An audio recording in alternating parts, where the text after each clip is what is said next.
Good morning, everyone. I welcome you back to my YouTube channel. Presenting before you this wonderful tutorial is the mentor Hampeyo Kliman.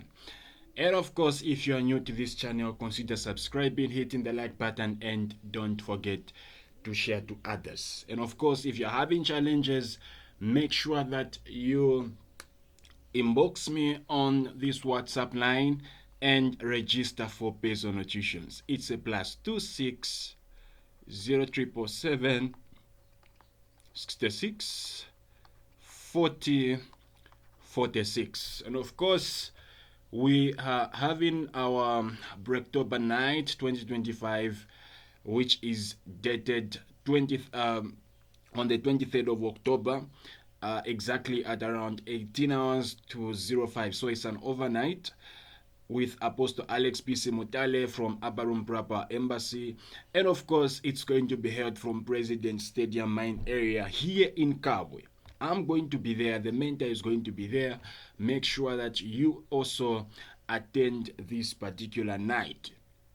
It's going to be awesome. And of course, there will be back pickups from Mulungush University. So make sure that you get in contact with the number I've put on the screen. And of course, I'm sure you've seen multiple posters of this particular type. Of course, this is me and the apostle. We've come a long way. I've come a long way with my coach, my mentor, my father in the Lord. So make sure that you do attend this particular night. Get your pen and your paper and let's bring it down. So this is a mathematical method, test one, of course, and of course it was a 2 hours paper. Mark distribution was a 50. Let's get started. We have the first question here. They are saying let A equal to this particular set, B that set, C that set. Then we have been told that let them be the subsets of the universal set U. Then they want us to perform the operation A intersection B minus C. Okay, so the first thing that we are going to do for the first question is to write this particular operation on the real line. So I know that I've been given the universal, and the universal that has been given is simply U. So of course it's coming from some point 0 all the way to some point 10. So 10 is the biggest number. Then when you check, the next biggest number, of course, is 8. This is going to be followed by 6. Then from 6, we have a 5 here. Then from 5, what are we having next? We are having a 2. So of course we have a 2 there and a 1. So we have expressed our U, okay? Our universal. Now we can express A. So A is simply, A is a set at 1 included. So I'm going to shade the circle, and at 5 included. So this is going to be my A, okay? And then the B is simply at 2 included, and then all the way going to C included. Okay, so I can say this is going to be my B. And then C is simply at 8 included, sorry, at 0 included to 8, like that. So you do that in your test. Then the question is simply saying we find this particular operation. Okay, the operation that we have is A intersection B minus C. So I taught this under personal tuitions, but it's actually very simple. It's actually very simple. We know that A intersection B minus C is the same as intersection C complement. This is very simple. It's a very simple operation. Then what this implies is that we need to find what is in the brackets first. So where is A intersecting with set B? So of course I can use another pen. Let me just get yellow, like that. So where A and B are intersecting is at this particular point. This is where our intersection of A and B is, okay? That is where A and B is intersecting. Then we have been told that we find where A and B is actually intersecting with C complement. So this is my set C. So C complement is going to be an open circle here because it was shaded all the way to 10. And at the same time, Okay, so C was starting from 0, okay? Also, it's going to be an open circle here all the way to wherever it will go, but on the negative side. So, by the way, we will only consider this part since 0 is the lowest number that we have. Okay, so now what is going to happen is, where is this set now intersecting with the complement? This is C complement. Where are they intersecting? You discover that this particular set here is not intersecting at any point with A intersection B. It's not intersecting at any point with A intersection B. So this is going to be, this was our A intersection B. It's not intersecting at any point with the C complement. What does this entail us? This tells us that for this particular set operation, A intersection B minus C is actually going to be the empty set. And that becomes our answer. Okay, so of course, the answer for question 1 is simply A. Okay, so we can wrap the board.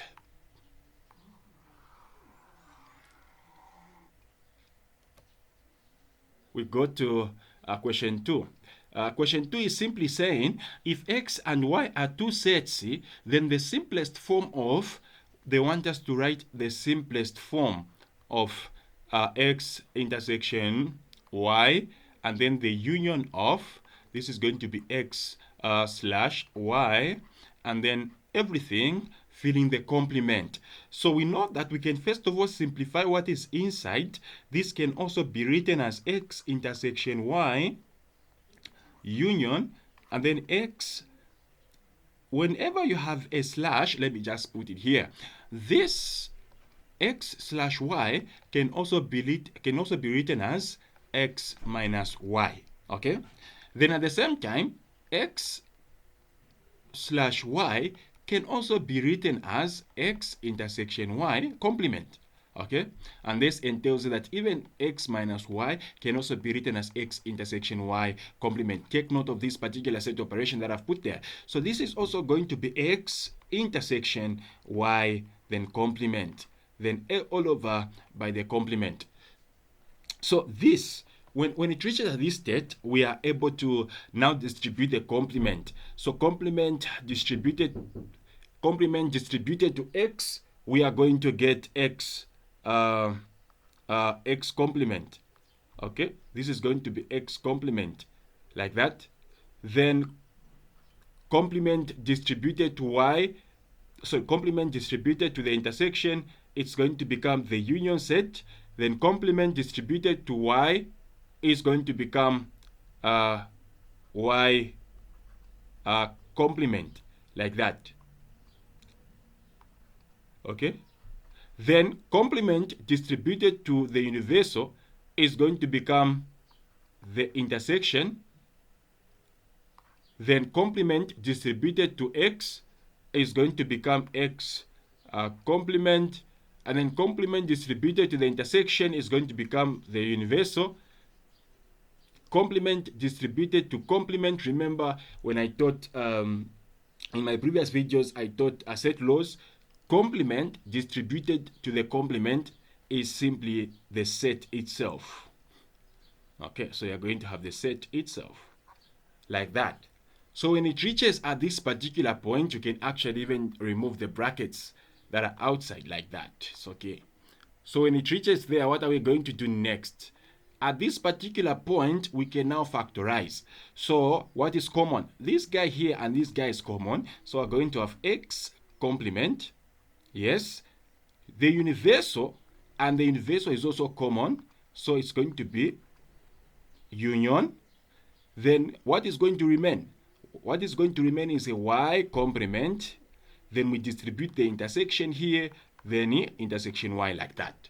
But we know that whenever you've got the complement of a set itself in the complement of a set itself intersecting with that set, like for example Y complement intersection Y, this is simply going to give you the empty set. Under set laws, we learned this. So when you simplify this, this can also be written as X complement union the empty set. The empty complement means outside of. Okay, outside of. So you're saying everything that is outside of y intersecting with y. Okay, okay, intersecting with y. You won't find it. You won't find anything. Okay, you won't find anything. It's same as you have. Let's say you've got 1, 2. This is your set y, like that. And then we say intersect this particular set with y complement, meaning remove what is here, then intersect it with what is in y. So if you remove 1 and 2, okay, if you remove 1 and 2, you're going to remain with nothing. That is why we're having the empty set here. So at the end of it all, x complement union the empty set, you're going to get x complement. Okay, and of course that is why your answer at 2 is simply A. Okay, that is how I was able to get A as an answer. We go to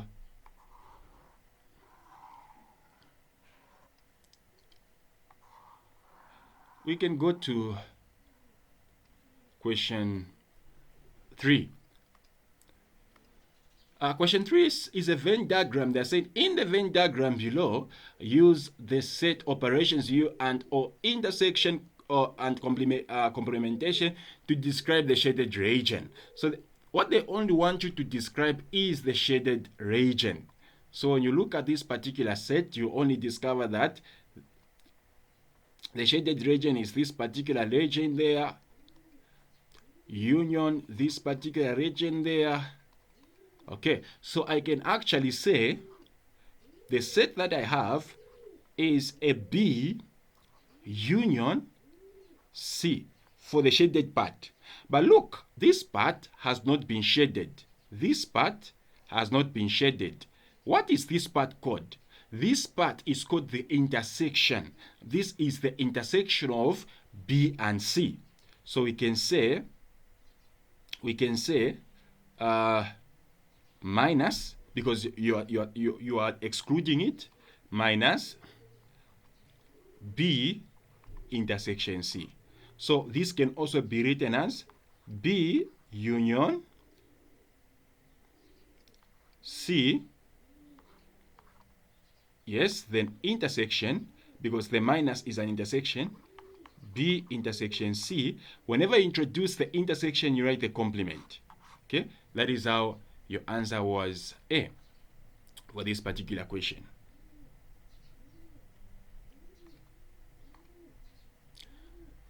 Okay, we can go to the next question.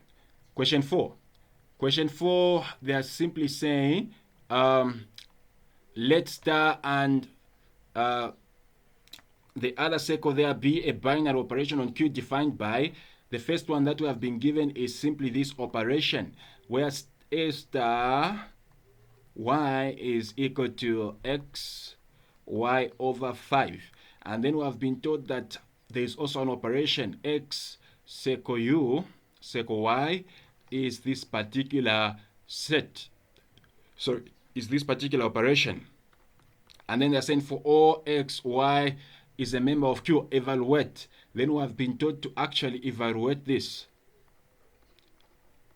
Now, binary operations are very simple. I have taught binary operations even at personal tuitions, but of course, even on YouTube. So I'm sure if you go through the lessons, you're able to find your answer.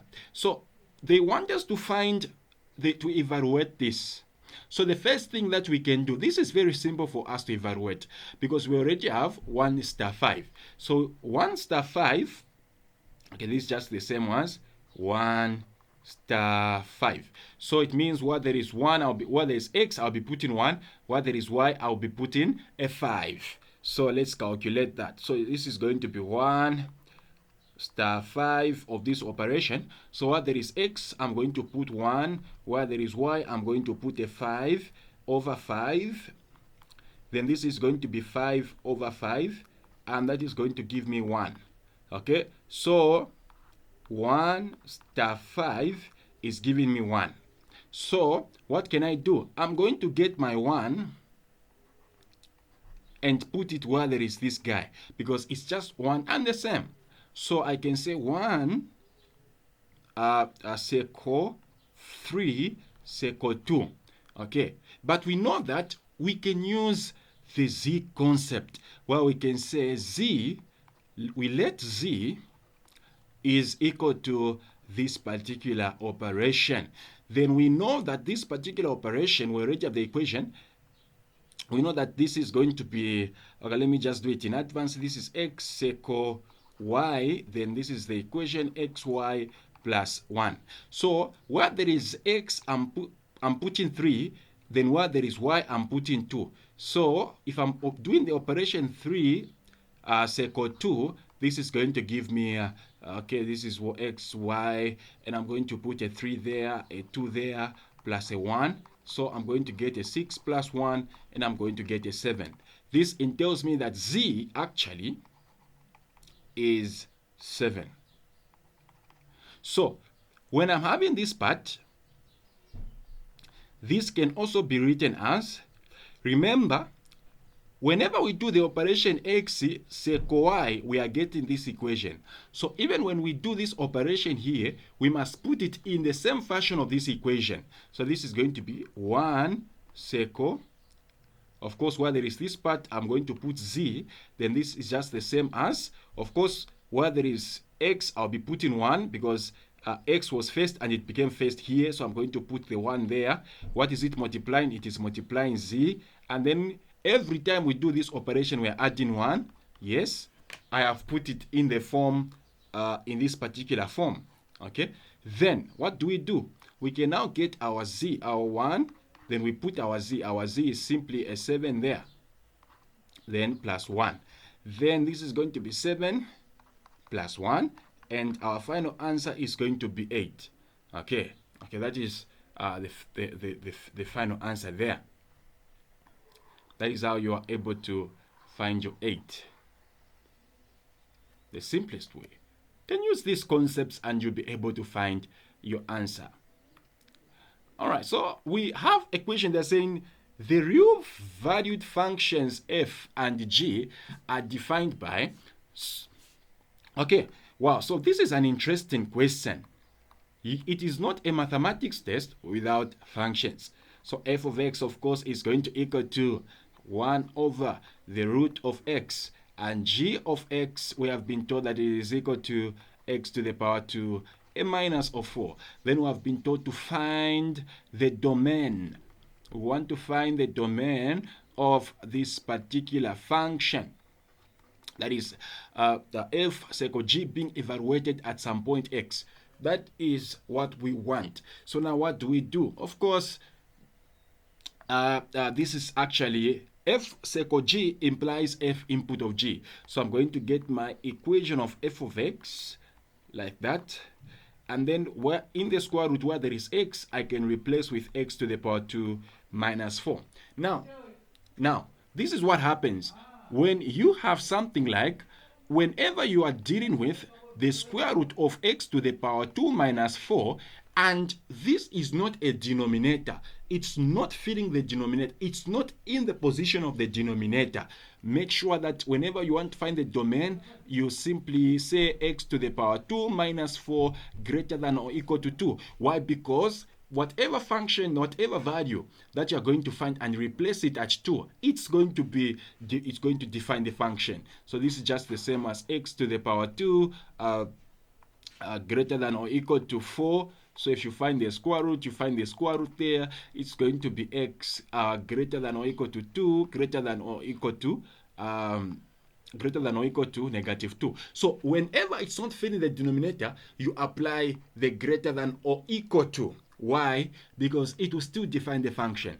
But whenever it is filling, it is in the position of the denominator, you are not supposed to put it this way. Why? Because we know that whenever we put negative 2 here, we are going to get a 0 in this particular radical. And the square root of a 0 is a 0. And whenever a function is in this particular form, then this function is undefined. We do not want that in this particular topic. So we want to find where exactly our equation is mumbling. What do? So whenever it's filling, whenever it is filling the denominator, or it is in the denominator position, you apply a greater than, not a greater than or equal to. So I'm going to get what is in the denominator like this. So it's going to be my x to the power 2 minus 4. I'm going to put greater than. I won't say greater than or equal to, no, but greater than. Okay? 0. And then I'm going to say x to the power 2. This is going to be greater than 4. And then I'm going to find the roots like that. And this is going to be x greater than 2, greater than negative 2. So what is going to happen is this. Okay, so I now, whenever I put x on this function, for example, if I put x, if I put 2 at x, okay, like this, I'm going to get something like this. Even if I put negative 2, I'll still get this, and I don't want this. That is why I'm saying all values in the x are welcomed except 2 and the negative 2. So how am I going to distribute this on the real line? It's very simple actually. I can just get my real line and put my negative infinity and express my positive infinity and simply put my negative 2 here, and I put my 2 here. Okay, so exactly where is our domain going to be? So for these particular questions, don't even stress, just get what is here, the same values I've gotten, get what, don't even prove, get what is there, then you put your universal. So this is going to be a set which is going to run from, when it's for its domain, it's a set that is going to run from negative infinity to negative 2. I won't put these brackets, because when I put these brackets, I mess everything up. Okay, 2 is not going to be included because it is undefining the function. Then the union of 2 all the way to positive infinity. Okay, this is exactly how you find for this particular question. And of course, your answer is going to be B. We go to the next question.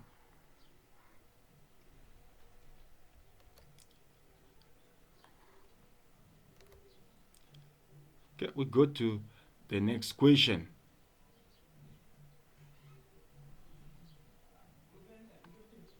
So the next question is simply saying, find the range of a real valued function. They want us to find the range. This is actually a very interesting question.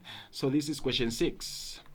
For question 6, see, this is how you're going to find the range of the real valued function. It's going to be y is equal to, this is negative 3 plus the square root of x plus 2. And of course, people don't really know how to plot these functions, but of course we taught under personal tuitions.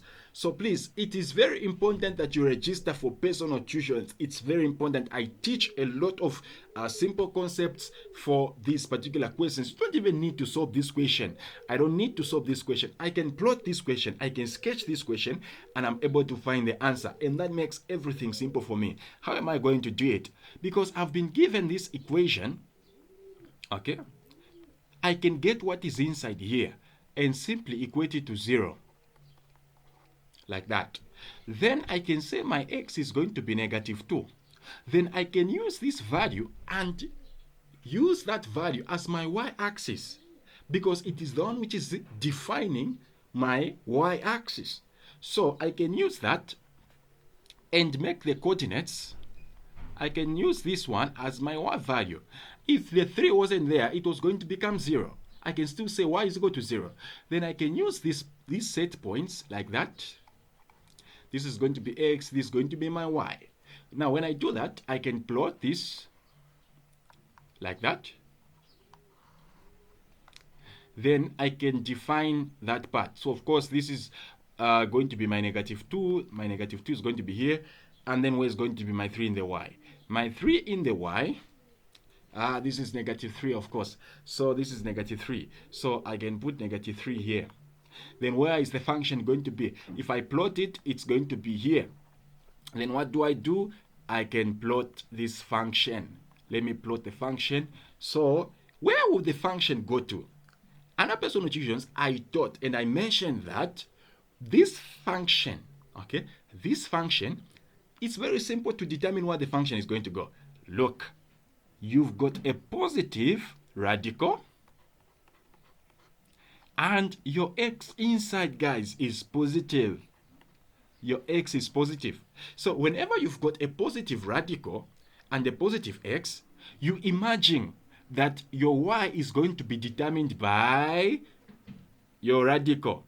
And then in the x axis, it's going to be determined by x inside being positive. So if this is your line, if this is your compass, x or y plane, where is the function going to be? The function is, the radical is positive, meaning y is positive. So I expect y to be moving upward. Then at the same time, x is positive. I expect x to be moving in the positive direction. So if I'm plotting it from here, it should be moving upward, meanwhile going to the x-axis, positive x-axis. So even here, I'm standing here. This is where I am. Then what is happening? My radical is positive, implying I'll be moving upward of the x, and my x is positive. So I'm going to shift in this manner. This is how my graph is going to shift. Now the question is, what is my range? What is my range? The range is going to be the smallest or the lowest y value. What is the lowest y value? It's -3. The lowest y value is simply -3. Now, from -3, how is my equation going? Is it going upward or is it going downward? The equation is moving upward. So if it's moving upward, it's positive. It means that it's going towards positive infinity. So if I'm to find the domain for this equation, I'm going to include the smallest y value. And of course, I'll be going towards positive infinity. Like that. How can this be distributed? How can you distribute this? Because -3 is included, it implies that y is a member of all real values, such that 3 is going to be included, but it must be less than or equal to, -3 should be included, and it should be less than or equal to, because I'm using these brackets, it should be less than or equal to x. And at the same time, x should be less than positive infinity, because that's where we are going. Okay, that becomes my answer. So what is this answer here? Okay, exactly where is this particular answer? Okay, it's at B. It's at B. That is how you are finding this particular question anyway. It's actually very simple when the mentor is teaching it. Okay, so we go to the next question. They say we find the range of the real valued function. Okay, so let's look at this. Okay, I think this is the same question on top. We look at question 7. Question 7 is saying, let me check. Question 6, have we found? Okay, we found it. We go to question 7. Okay, so let's make this particular function very, very simple. It's a piecewise function. Very, very beautiful function.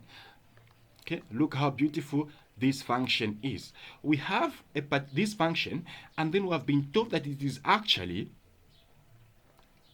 x plus 1 on top there. Then we've got x minus 1, like that. Then we have also another expression there. We have been given a condition. A condition is something that determines the deal. It's actually a deal. Okay? So we have made a deal here that said if x is greater than 1. This is the deal we have made. Then they are saying we find the value of f input of 6. So now look at this. The deal that we made is that here, the deal that we made is that we are not allowed to input any value that is greater than 1. Not even 1 itself. for this part. Okay, then for this part, we have been told that actually the deal is we need to put a value that is greater than 1, but it should not equal 1. Then the request is put 6 inside. So what does this mean? It means that this guy here has been disqualified. So this deal can't work. Why? Because our condition doesn't suit. But this guy, the condition suits. Why? Because we have been allowed to put a value greater than 1. So if this condition doesn't work, we forget about it.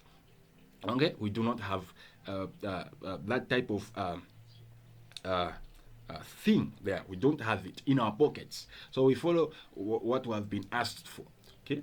We follow what we have. So we can manage this one because we have it. So implying that we are going to get this particular equation here. And this becomes our function. Then I can put my 6 here. Minus 11. Okay, so this is going to be something like 36 minus 11. Okay, let me just do this. Am I going to get it correct? This is 5, this is okay, thank you. And this gives me a 25. This gives me a plus or minus 5. Okay, beautiful. This is going to be a B. Question 8. So question 8, I won't be able to find it because I already have a prepared topic where I'm going to solve these particular questions. And of course, it won't be part of the test, of course, because I'm sure it's not yet been covered. So it's an interesting topic, alpha, beta theory in under functions. So I'll be able to cover it alone in its individual form topic. So of course, if at all maybe you are interested, you can check my previous videos. I've done this topic. It's quite interesting, a little bit boring, but very interesting anyway. So we go to question 9. You can check it out. It's already on the YouTube channel. This question is saying rationalizing the denominator and simplifying.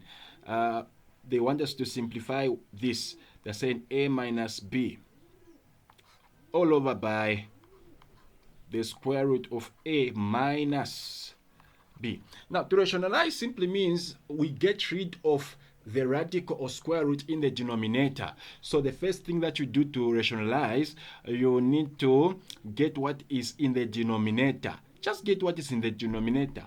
Yes, I'll get the square root of a. What am I going to do? I won't put minus. I'm going to put a plus. Why? Because it has to be opposite. Just make sure that what you change is the sign there. Okay, so this is going to be a square root of b over the same thing. So just write the same thing. Why have I written the same thing? Because I know that I can cancel. So this is just actually multiplication. That is not minus. I can cancel what is on top there. Like this, I can cancel this. And when I cancel it, it becomes 1. 1 multiplied by this, I'm going to get the original. That is why, that is the concept there. Don't you put a minus. Don't do this. It doesn't exist. This can't cancel. We don't do that.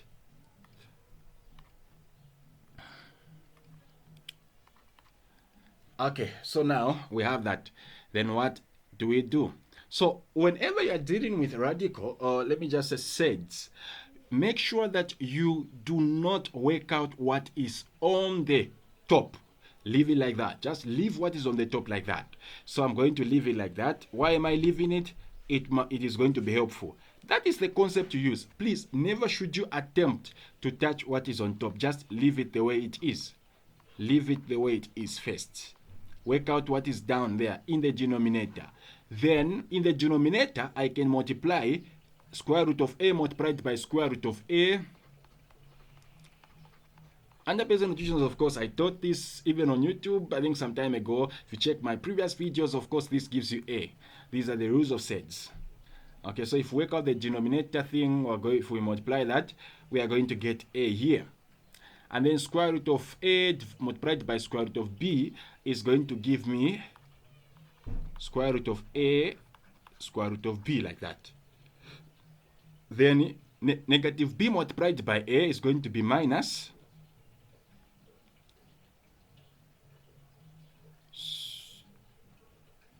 sorry, let me restart.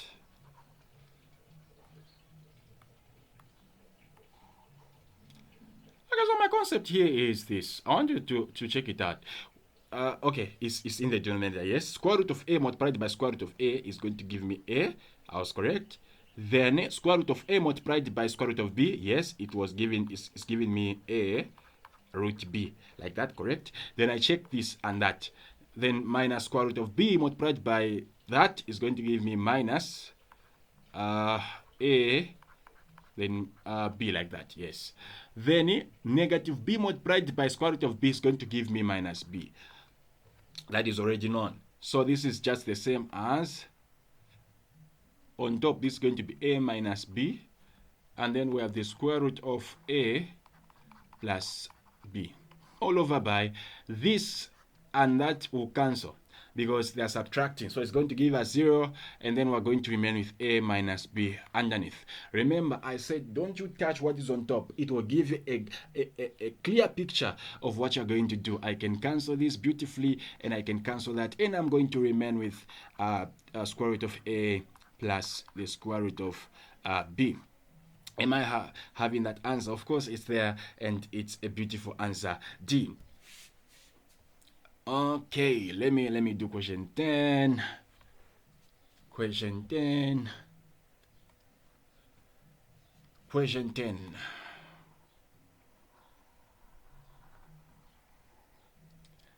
Question 10 is an inequality. They are saying we find the solutions of x plus 2 greater than x plus 1. Look, the absolute value, the absolute brackets make anything that is negative positive. They make anything that is negative positive. So whenever you are dealing with absolute values, what you must be able to understand is that there are always two possibilities. There are always two possibilities.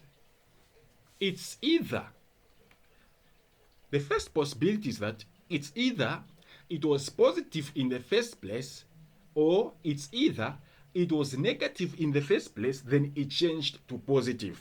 Because the absolute values make anything that is negative positive. So the first possibility, the possibility number 1, let me use this concept. Possibility number 1 is that maybe the equation was just like this. It was just this way. So if the equation was this way,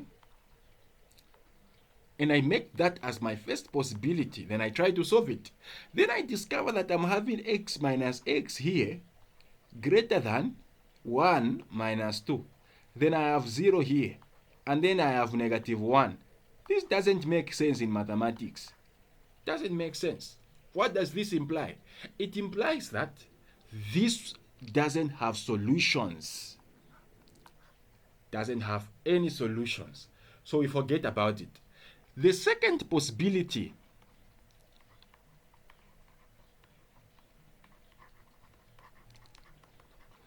possibility 2, maybe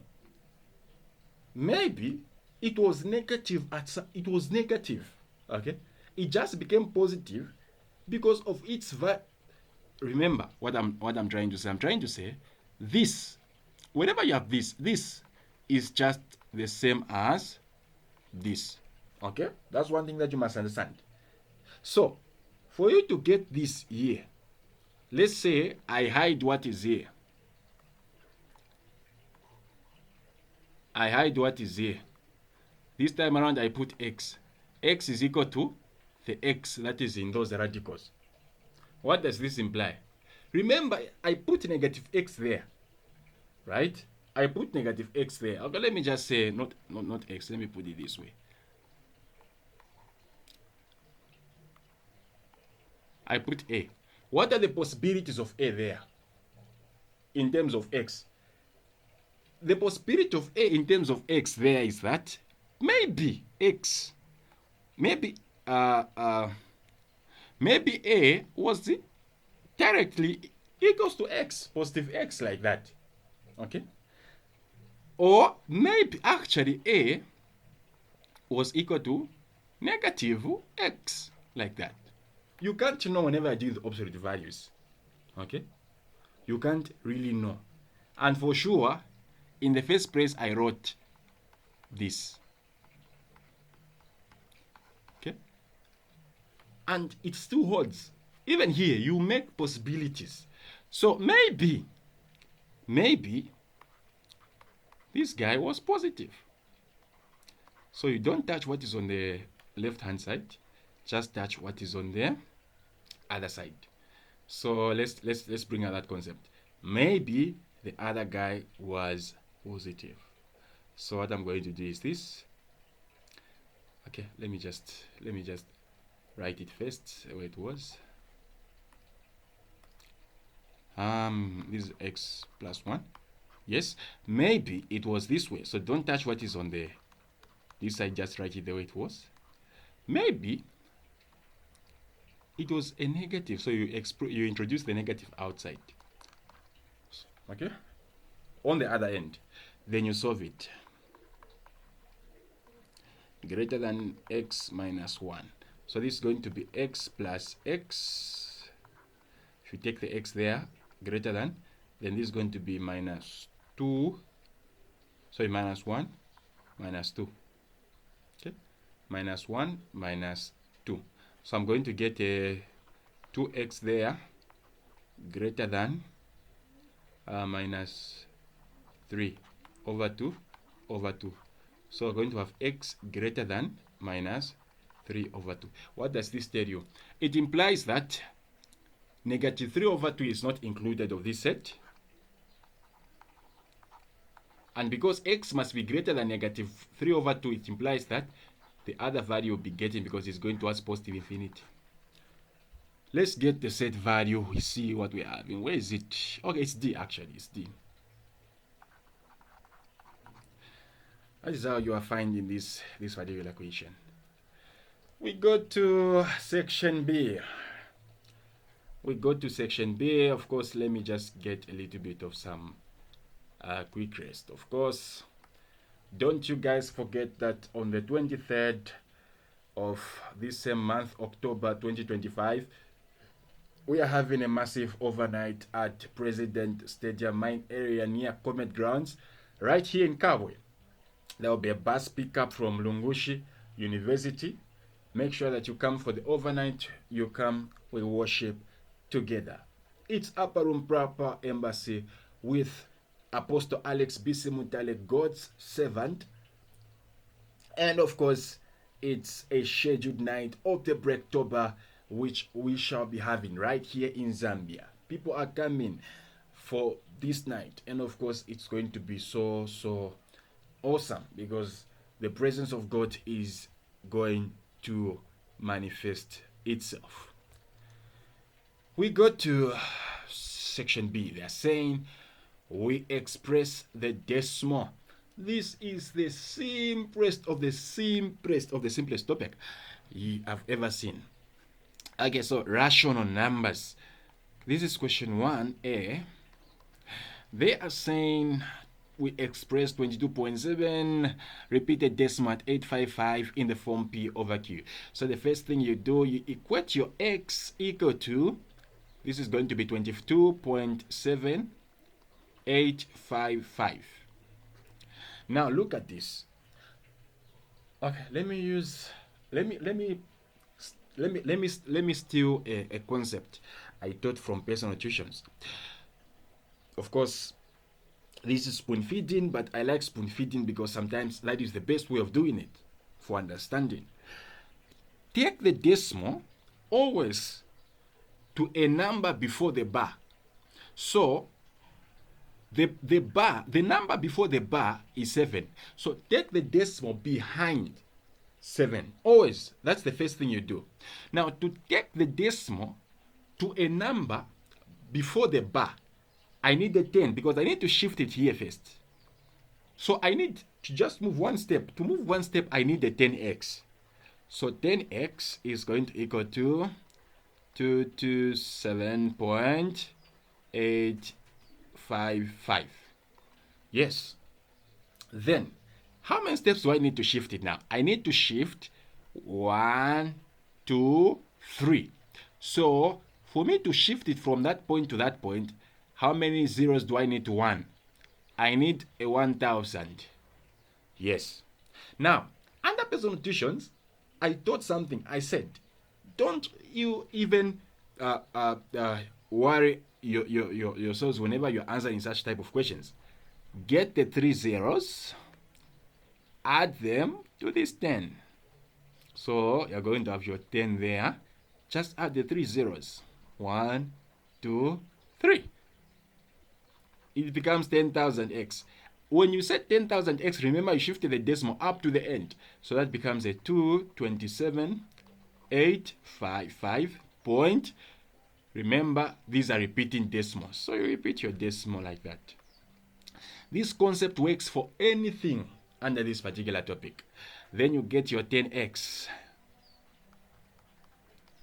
You subtract it from 227 actually, 0.855.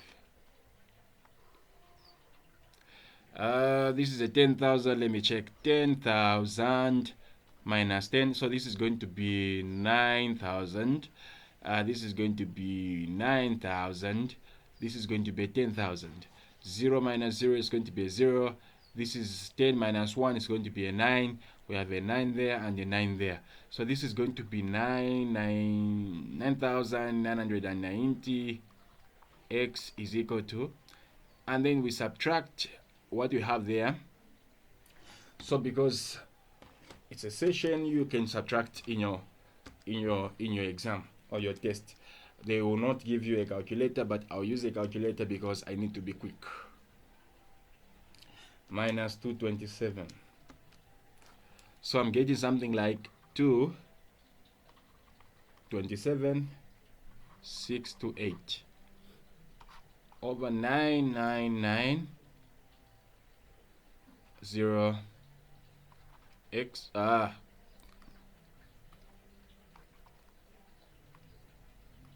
and then also I'm going to put 9990. Whenever I divide this, I should be getting a number on the calculator where 855 will be repeating itself. So let me check. Let me try to test it.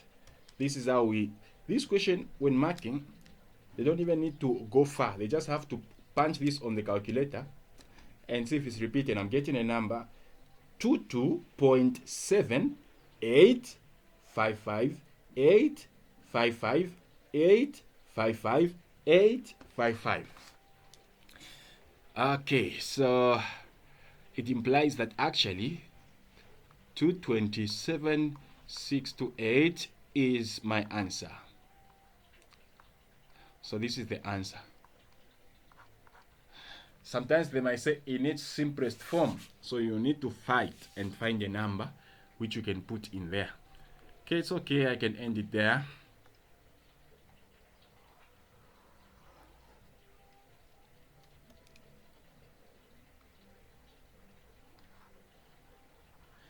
Okay, let's see if we have another free mark there. It's a free mark. Another free mark. Okay, so this is just question 1A. It's another free mark. They're saying we prove that the square root of the negative root 2 is irrational. What do? We use the proof by contradiction method. We use proof by contradiction method.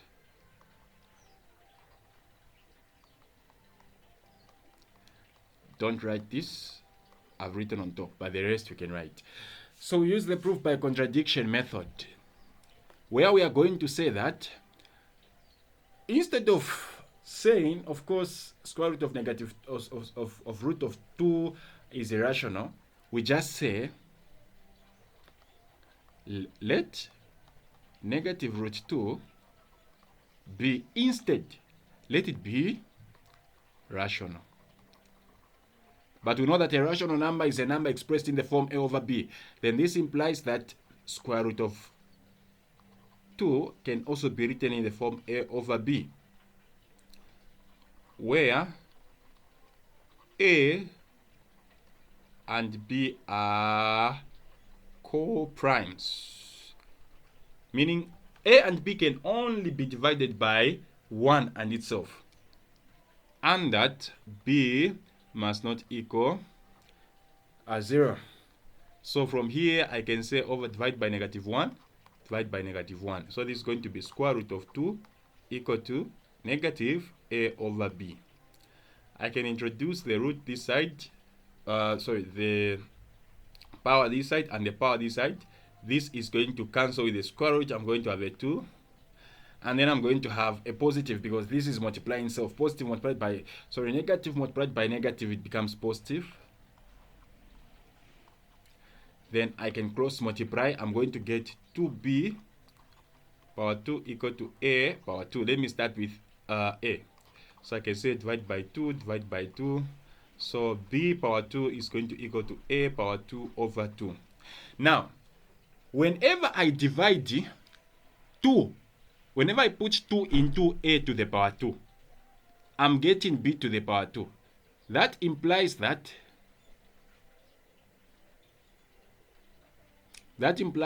a to the power 2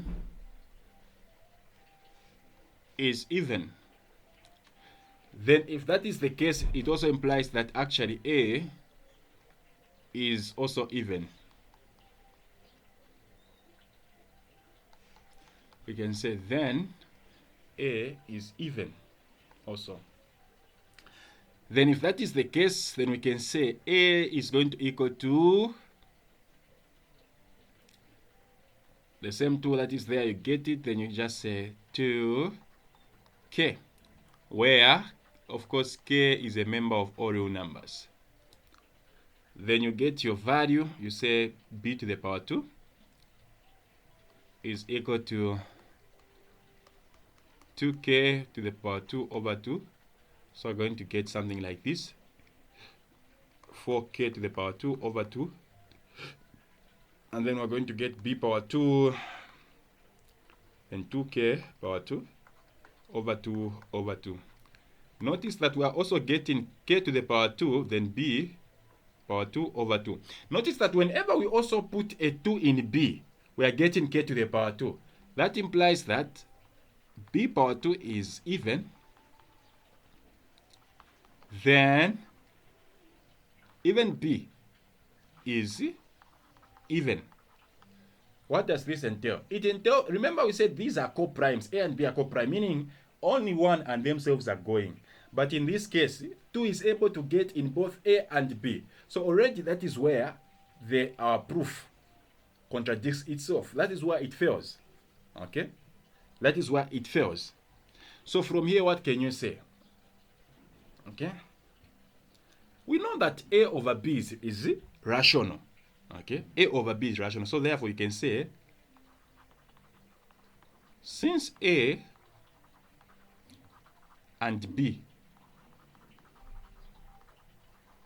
expressed in the form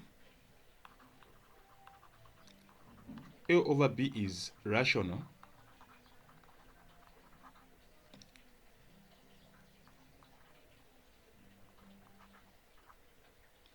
but root of 2 is irrational. Hence, assumption that negative root of 2 is rational is false. Simple. So you need to write, you need to write what I've written on the screen, except this. Make sure you follow these steps nicely. That is just how you answer that free mark question there. When you see such questions, you should start celebrating, even if it's a test or an exam. These are very simple questions. Let's go to the other part. They're saying, okay, determine whether the function is a one-to-one or not. So this is B, of course. They're saying f of x is equal to x plus 1 over x minus 1. For a function to be a one-to-one function, it implies that f input of A must equal f input of B. So let's get f input of A. So let's do that. It should be satisfy this condition. So let's do that. F input of A is going to equal to the same equation. I'll put A there plus 1. I'll put A there minus 1. Then F input of B, I will put B there plus 1, B there minus 1. Then I said they must equal. So I'm going to get what is here and equate it to what I've put there. Then just cross multiply. So if I cross multiply, I'm going to get A plus 1 multiplying B minus 1 like that equal to A minus 1 B plus 1. What is A multiplied by B is going to be AB. What is A minus B? What is A multiplied by this negative 1 is going to be negative A equal to, okay, sorry, let me just see what have I done there. So so this is A multiplied by B is going to be AB like that. Then A multiplied by negative 1 is going to be negative A. Then 1 multiplied by B is going to be a plus B there, then minus 1. We do the same. A multiplied by B becomes AB. A multiplied by plus 1 becomes plus 1. Then negative 1 multiplied by negative B becomes negative B like that. Negative 1 multiplied by positive 1 becomes negative 1. Okay. So this is, let me see what have I done. A multiplied by this, we got this. A multiplied by this, we're going to get A here. So this is supposed to be A, sorry. This is going to be A there. So what can we do? We have positive A here and negative A here, so they can cancel. We have, nope, that can't cancel unless what is positive. Okay, in the sense that when it crosses the equal sign, it becomes, okay, let me just show what is happening for the sake of learning. If this guy crosses the equal sign becomes minus, it will subtract this. So this and that cancels. Which other one? If this guy crosses the equal sign, it becomes a positive. So it's going to cancel with this one. Which other one? So this side I'm going to remain with A minus A plus B. Then this side I'm going to remain with A minus B. If, okay, let me check what is happening. Like that. Let me check if I have done the correct thing. Okay, let me just redo it.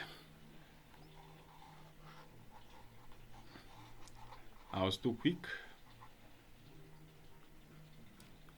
Let me just redo it.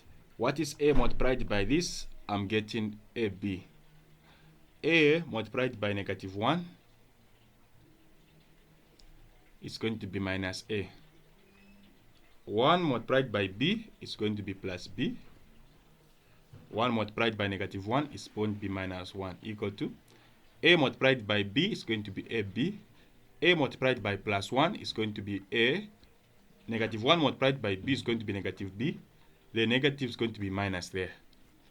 Okay, from here, of course, I know this is positive here, this is positive. It crosses the equal sign, it can cancel. Which one? Which other one? Okay, here I already have a B. So this is B. This is plus B. Okay, so I'm going to remain with minus A, then plus B, minus 1, equal to A minus B, minus 1. So this guy can cancel with that because when it crosses the equal sign, it will be like that. So this is going to be minus a plus b. This is going to be a minus b. Okay, so if a crosses the equal sign, it becomes minus a. If b crosses the equal sign, it becomes minus b minus b. So this becomes negative 2a equal to negative 2b. So this is going to be negative 2b over negative 2b. If you cancel, you are going to get a equal to b. So whenever you have a equal to b, no, it's a one-to-one function. So that is how you prove for that one. You can use this same concept for all the functions. Just make sure that you are doing it correctly. We go to the other question.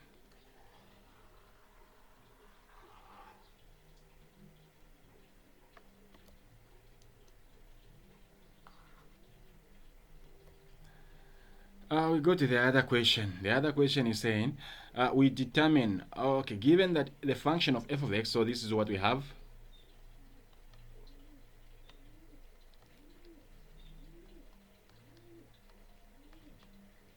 Determine if the function is even, odd, or neither.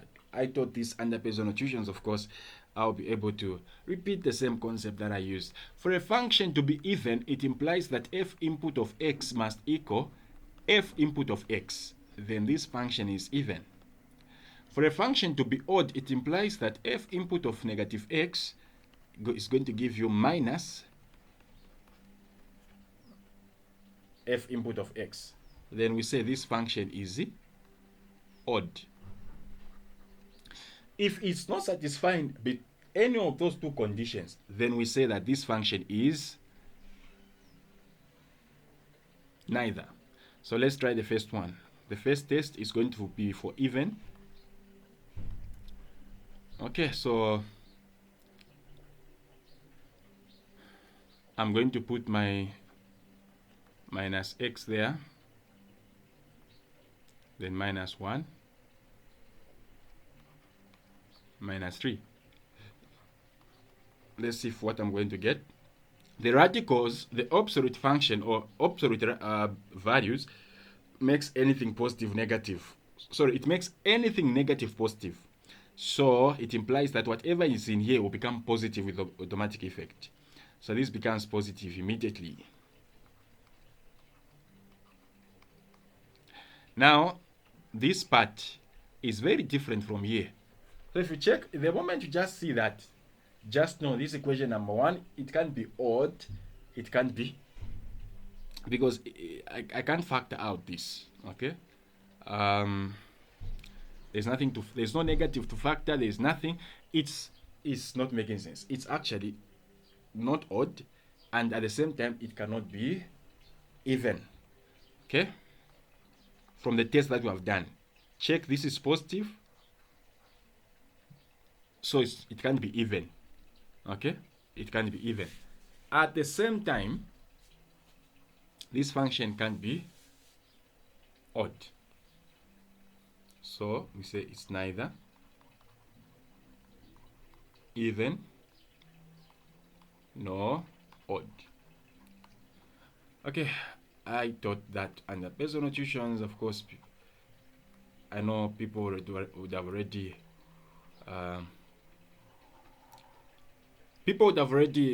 done this, even in class, maybe with your teachers and stuff. Then they're saying solve the inequality f of x less than 0. So now we solve the same inequality. So henceforth, we now solve it. Let me get my pen.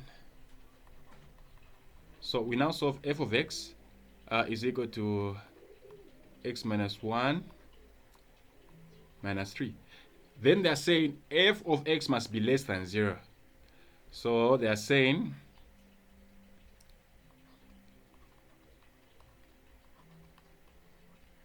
it must be less than 0. So what you do, you first of all need to put it in order. So this is just the same as x minus 1 less than 3. Possibility number 1.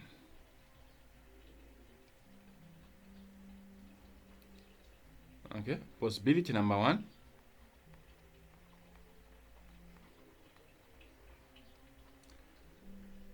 My first possibility is that this thing was just directly like that. So there's going to be possibility 1. So possibility 1, take it the way it was. So I can take it the way it is going to be like this. X minus 1 less than 3. X less than 3 plus 1. So x will be less than 4. That is possibility 1. Possibility 2, I can imagine what was there was a negative. So I'm going to say the same thing there, x minus 1. Instead of saying less than positive 3, I'll just say less than negative 3. So this is going to be x minus 1 less than negative 3, x less than negative 3 plus 1, x is going to be less than, it's going to be less than negative 2. So negative 2 is not going to be part, and at the same time 4 is not going to be part. What was the question? Solve the inequality for real values of x. So the real values of x is simply negative 2 and 4. These are the real values of x. Take note.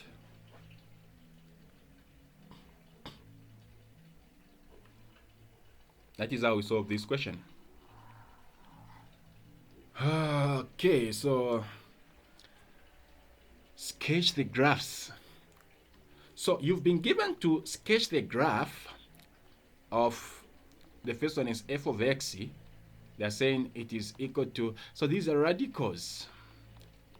They're very simple. And g of x, then find their domain. You find the domain, so g of x is this one. Of course, we taught this under Pearson notations. I think I taught most of these under Pearson notations. That is why I always emphasize it's important to register for Pearson notations, because I teach concepts the simplest way than they are taught. People make, some other people, of course, they make what is very simple complicated. I'm not saying this is simple, of course. Not really easy, but it's very simple. I'll make it simple. So this is f of x. This is multiplying.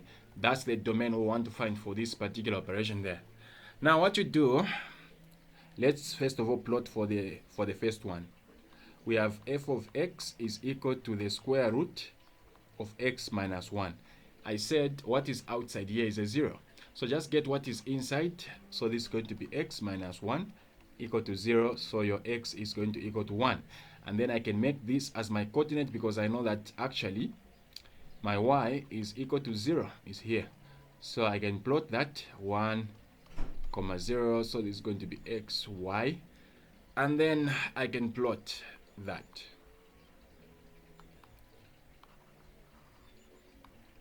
So where is that? If this is my 0, my 1 is here. So the graph is here. Then since the radical is positive, x inside is positive, my graph is going to shift in this manner. Like that. What is going to be the domain? The domain is the smallest value in the x. The domain is the smallest value in the x. So of course my domain for this one is going to come from 1 all the way to positive infinity.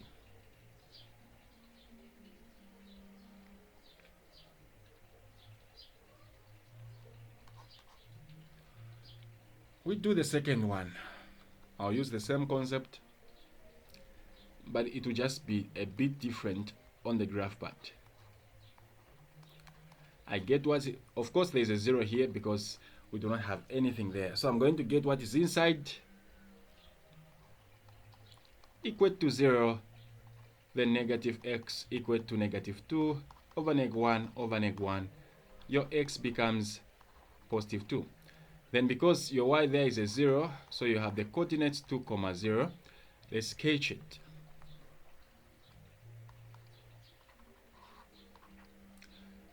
So where is this point? This point is at This is 0, this is 2 in the x. Okay, so that is where I am standing. Now, how is it going to be? Look, the radical is positive, and then x is negative. So when you plot this, how is it going to move? You'll be standing at 0. You should be moving upward in the y because your radical is positive, but you should be moving in the negative. So in the y, I'll be moving upward, but in the x, I'll be moving on the negative side. So if I'm standing here, it will move like this. So because for this one, where is it? Let me plot it. I'm standing here. So I'm moving this way. So if I'm moving towards the negative in the x, what is my domain? My domain is going to come from negative infinity all the way to 2 included. Now the question is saying we find the domain for this.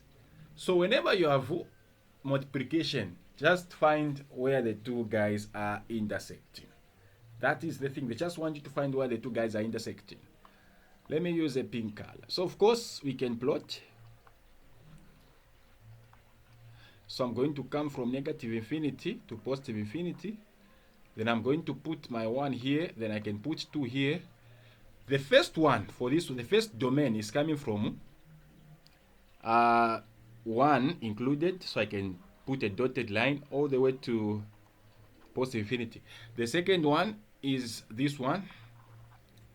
For this other one, for G, they are saying it's coming from negative infinity. It's coming from negative infinity. There's an open circle here. So an open circle there, and then it's going to 2. Shaded. So the 2 are meeting here. That is the domain for these guys. So henceforth their domain is a set 1 included, because 1 is both in 1 is both in this set here and that set on top. Then also 2 is also there. That becomes your domain. That becomes your domain for this particular question. Okay, we go to question 2. Question 2, they are saying we express that thing sets. So what you do, we have, I'm going to be quick, we have 4 plus 3 root 5 all over by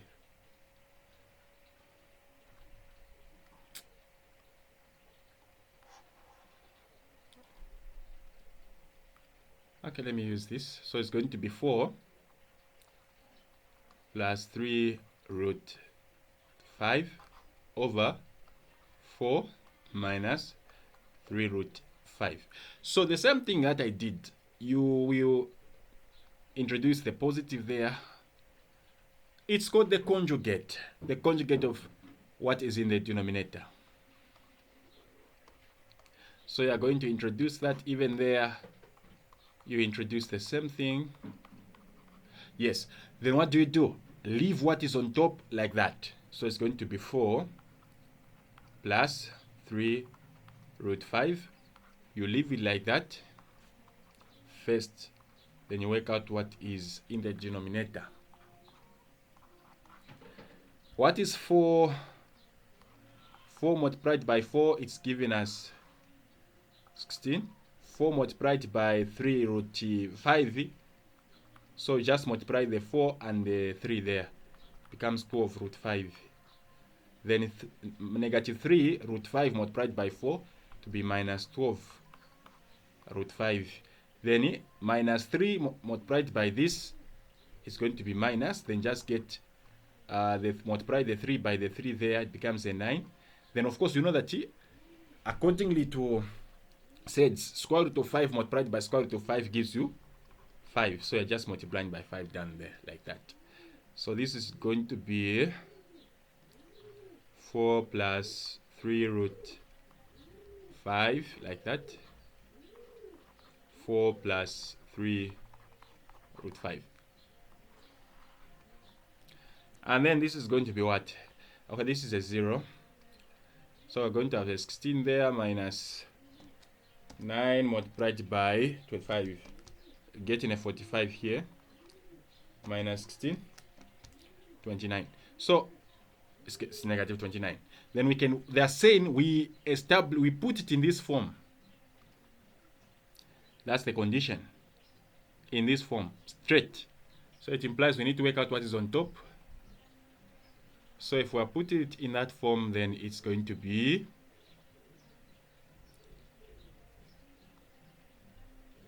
4 multiplied by 4 is going to be 16.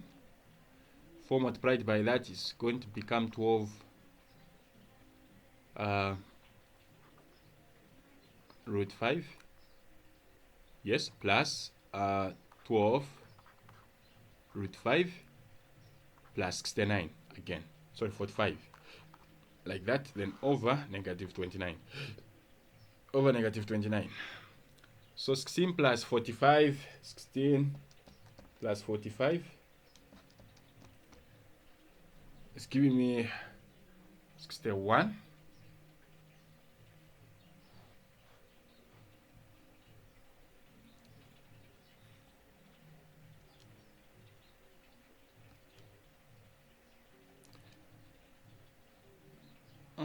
Okay, so let me do that. So here I'm going to get 16 plus 45. I'm getting a 61 here, plus this plus that becomes 24. Addition rules of Fuseds over negative 29. Let me check. So when it reaches at that point, you discover that actually there's no number which can go in 61, no number can go into 29 there. So it's gonna be left in that particular form. So the answer is going to be, the final answer is going to be minus 61 minus 24 square root of 5 over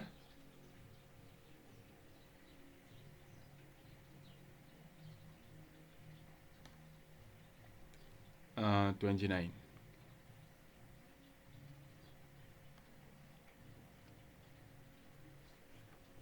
Okay, so that's how it's going to be left.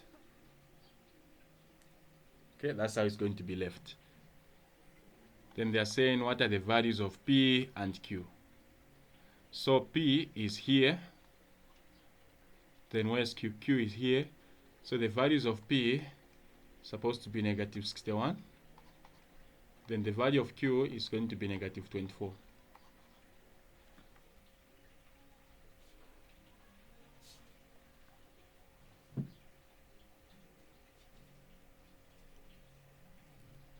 Let me check.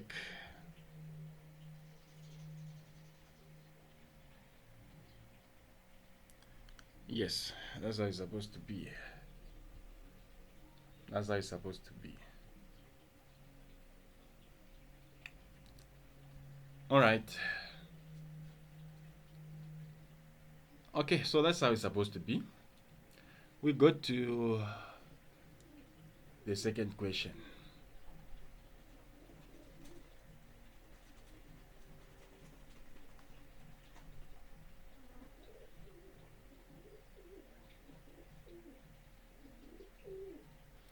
Wait a minute. Wait a minute. I'm not comfortable with what I've done there. No, I'm not. I'm not comfortable with what I've done here because I'm looking at the equation. I can do something about it. They are saying in this form, P plus. I can write it like this also. It's okay. I can write it as 61 over 29 minus 24 over 29. I can write it that way. Yes, and it's in the form P plus Q. Yes, now it's all right now. So my P part is this one, my Q part is this one. So I can say P is going to equal to negative 61 over 29. My Q is going to equal to negative 24 over 29. Okay, that now becomes the answer, solid.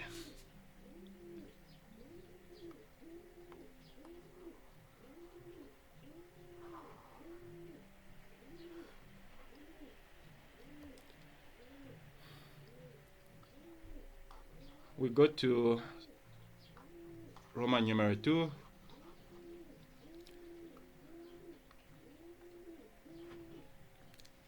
They are saying we evaluate this.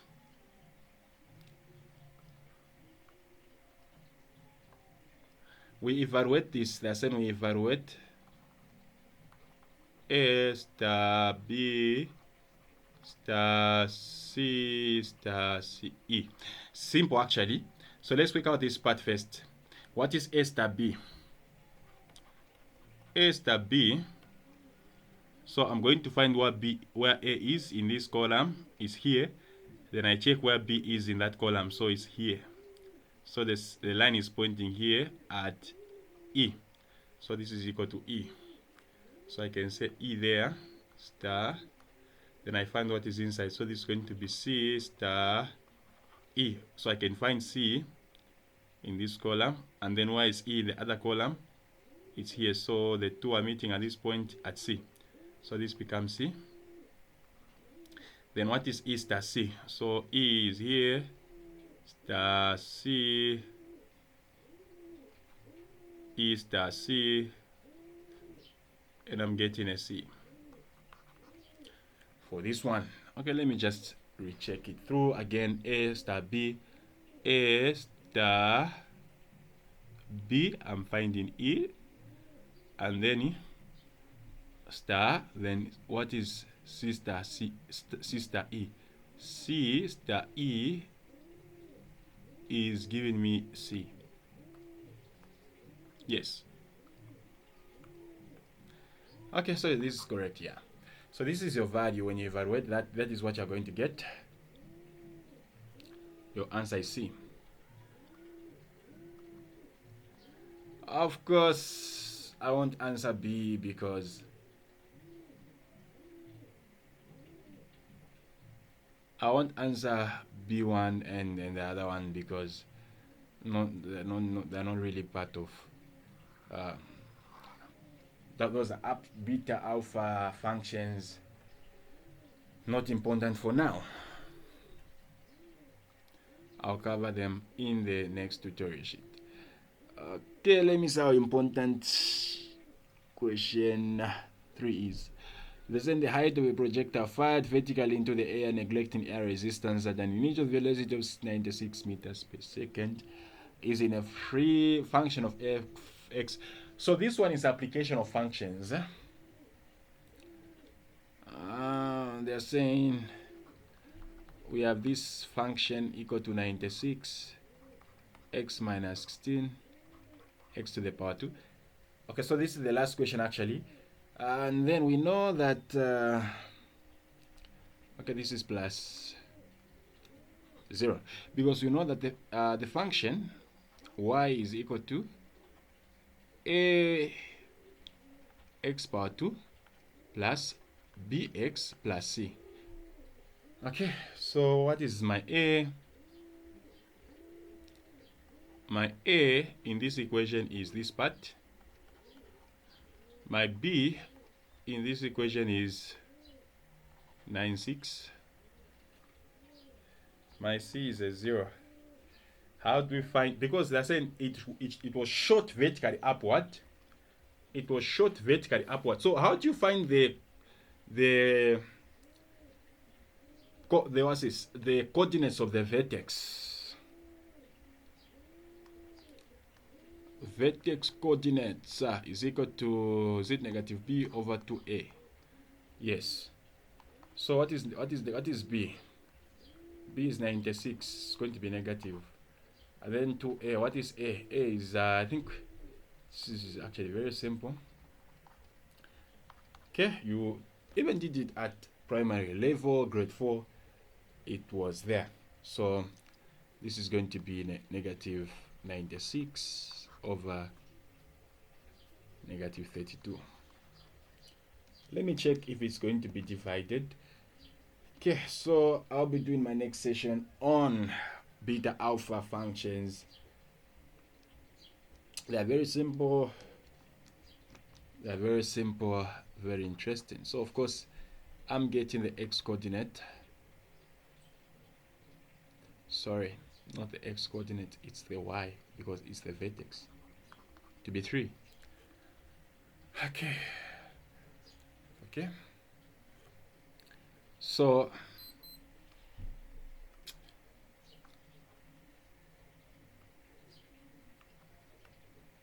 this that I've found here, I can now make it as an input of my function.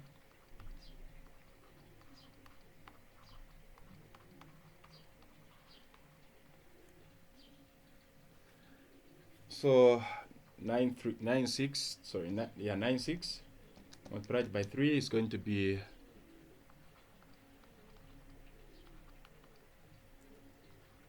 288 minus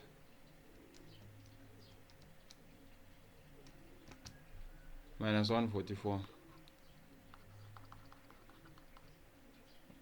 Okay, so when I subtract this, I'm getting, let me see, minus 288, I'm getting 144